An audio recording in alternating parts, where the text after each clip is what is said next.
Let's start, Aaron, with a topic that is very near and dear to your heart.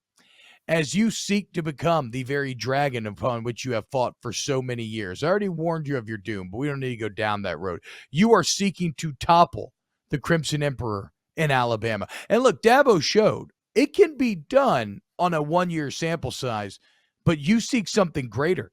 You seek regime change. You want to completely supplant Saban and put Smart atop the throne. In order to do that, well, you're going to need to prove to be better. So it does beg the question, Aaron Murray, when you look at this Georgia offense and you look at this Alabama offense, who, by the way, look at the numbers. Both teams rank first in basically everything once again. It's every freaking year. Who has the higher offensive ceiling this year? Returning Heisman Trophy winner Bryce Young or Stetson Bennett? Whose offense is going to be better?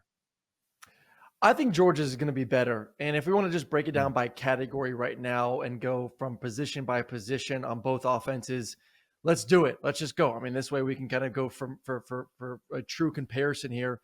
Quarterback wise, while I love Stetson, Bryce Young's a Heisman Trophy winner from last year. So I give the edge to Alabama in that category. Love Stetson. Stetson is one of the top quarterbacks in the SEC, but Bryce has a big fancy trophy and is a chance to be a first-round draft pick. So give the edge to Alabama there. Running backs, I'll give the edge to Alabama once again. I love Gibbs. I love McClellan. Both those guys are tremendous. I think Georgia's backs are good. I think they're average runners. I like them more out of the backfield as catchers than I do as the traditional running back role. So there we go. Alabama's up 2-0. Offensive line, big one here. Georgia has the advantage at the O-line. I think that's a pretty significant advantage as well. Receivers, Georgia has the edge at receivers, which is something that is rare. Alabama has been known, especially the past 5 to 7 years, of having some of the best receivers in America. We kind of talked about this offseason, man, a big dip in production, and we've seen that so far this year. That they had their best game last week versus Vandy, but that's Vandy. It's a high school team, so I don't know how much you can really say how much that team or offense and receivers have really gotten better here through 4 weeks. And then tight ends, no question about it. Georgia has the best tight ends in the country, by far the best tight ends compared to Alabama. So 3-2, Dogs over Bama. It's close though. I mean, this is still, as you allude to the numbers, T-Bob, Alabama's still legit, man. When you got Bryce as quarterback, you're always going to put up points. I do think the receivers are getting better, but in some major categories, receivers, tight end, and obviously the offensive line, which is a critical factor in this game, Georgia has the big edge there. So give me my Dogs with this comparison right now. So it's interesting, man.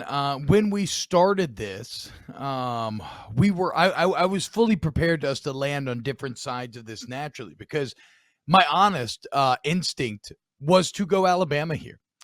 And a lot of it is because of Bryce Young. And really, it is the rise of Stequavius that is really probably what pushes me across the finish line to UGA in this case, because that gap between Bryce Young and Stequavius, between Bryce Young and Stetson last season, that gap felt very large. Stequavius has closed that gap seemingly at this point. And that's not to say he's going to be the NFL prospect that Bryce Young will be or anything, but like, don't take maybe not having as many touchdowns or Bryce Young as too much of a mark against what Stetson Bennett has done thus far this season. Okay.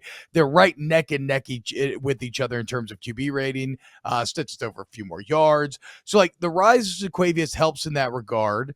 But what I was shocked to learn as I started to dive into the numbers is exactly what you're talking about, Aaron. UJ has better weapons.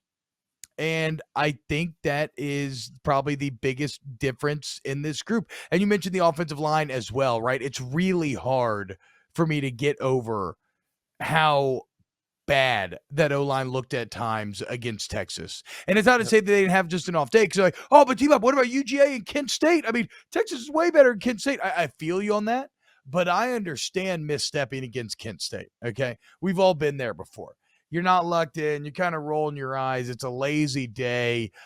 They snap off a couple plays. Those guys are playing as hard as hell. And it's like you just kind of sleepwalk your way through.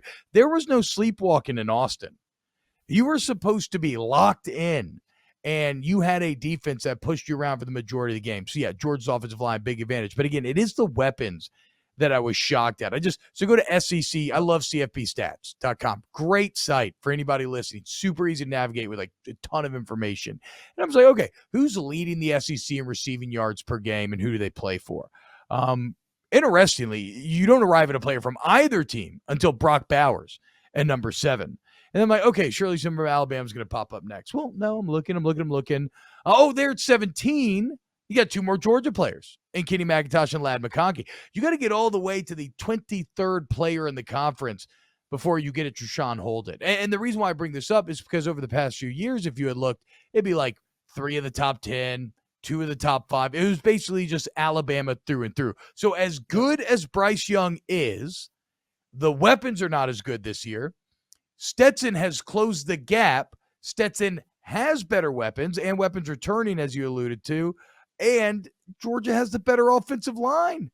So even though my instincts were to say Alabama here, like the actual data, when I started to do my research, really buckle down and think about this, it ended up leading me the other direction. And I think I would actually, I would believe in the Bulldogs here. Now, are you at all worried about this, Aaron? It does seem, I know you gave the edge in running backs, and despite the offensive line for Alabama maybe not being the most dominant, the rushing numbers right now are much better for Alabama than they are for that of Georgia.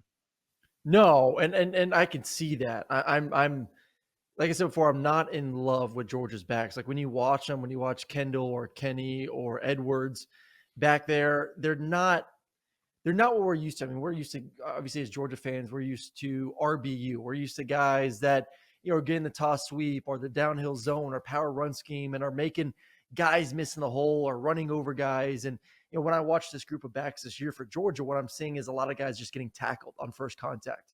I'm not seeing guys make someone miss in the hole. I'm not seeing someone run someone over or being able to essentially get hit the legs and kind of stumble a little bit, but keep their balance and keep chucking along. Like that's not their backs.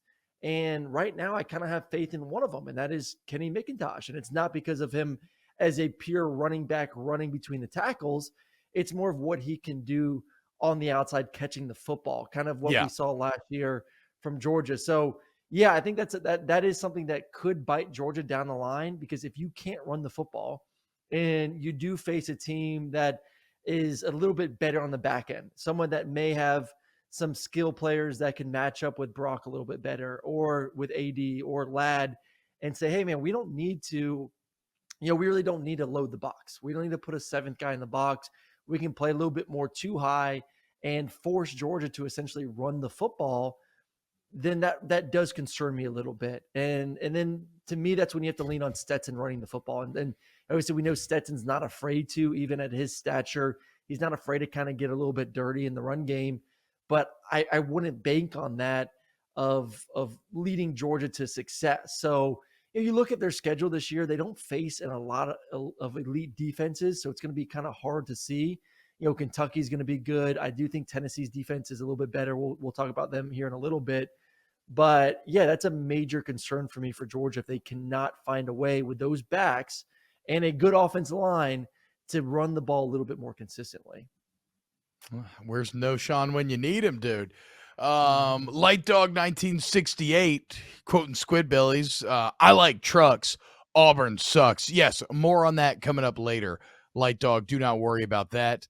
Hootie says the real question is, does Stetson get a fresh haircut the week before the game or not? If he does, Georgia by $1 million. I mean, let's be clear, right? Stequavius is probably getting tightened up on a weekly basis at this point, correct? I mean, yeah, like does Georgia have did they go okay, do they have it like in the building? Did they go straight Alabama style? They do have it in the building. Yes, they do. Wow. Classic. I mean, if you're not doomed to become the very monster that you hate, I mean, Jesus Christ. I'm glad I'm at least doing the show with you here before you fully have borne your wings and taken up residence in some freaking cave full of gold.